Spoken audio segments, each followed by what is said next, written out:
Крымская демократическая республика. Крым-татар халк джумхурияты, то есть народная республика. Вот в этой народной республике они, Нуман Челебиджхан, Джафер Сидамет, они все получили ведущие ответственные должности.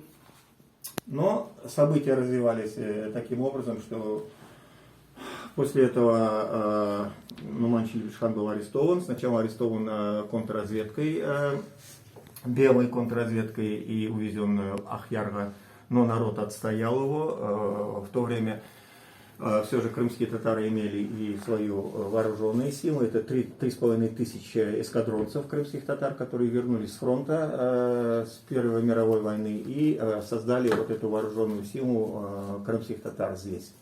Вот, Нуман Челебиджхан был освобожден, но после переворота, приезда в Ахьярга основных сил, большевистских сил, их силы значительно возросли, и в январе месяце начались военные действия.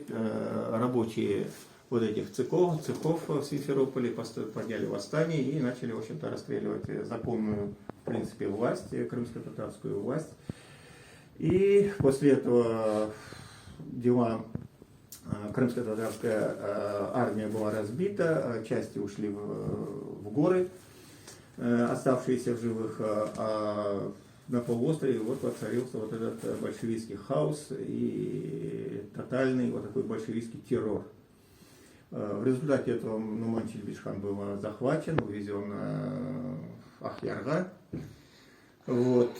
Была у него возможность спастись, была возможность Хатидже Гаспринская Осхатрау Ардаун Яза, была попытка заменить его.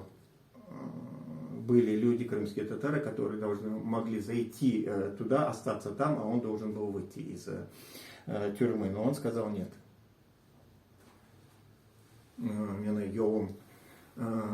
Я залган где-то, я пойду до конца.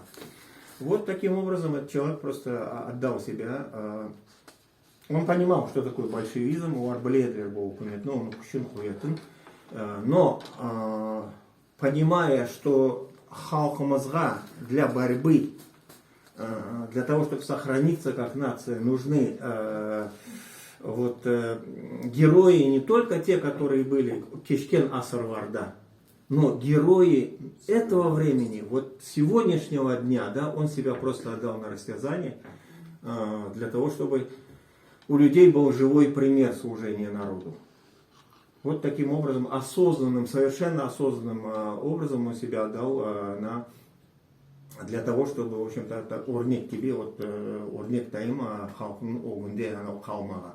Поэтому, собственно, в советское время и имя его совершенно не упоминалось, а потом в 60-е и 70-е годы, когда уже вынуждены были как-то по истории Крыма, его периода 17-18 года упоминать, он Адам да Бозап упоминали, во всех источниках упоминали как Челеби-Челебиев.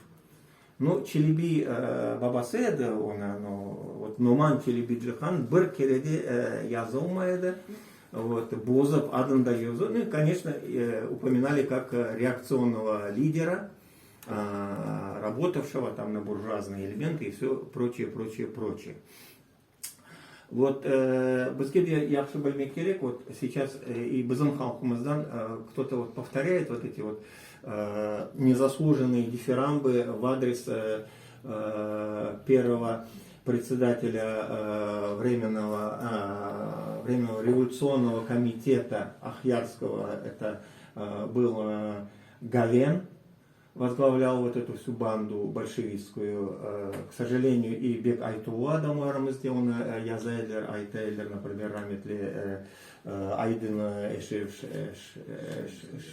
Шемильзаде, Ода Язайлер, Махтаб Булгавенна, Айтейлер, что Булгавен Келейкен, он анасына, рассказывает там, как это все было. Но Гавен был руководителем этого большевистской власти Ахьярда, и с его ведома, а может быть с его приказа, был убит Нуман Челебиджхан. Да, тем не менее и Поляков, известный историк, так сказать. Да, он же повторяет, что Говен вот такой был хороший, а вот матросы были такие плохие, да. Біз оны аңламақ керекпіз, что правду, полную правду біздің халқымыз үшін айтыр тек қырым-татар тарихчы.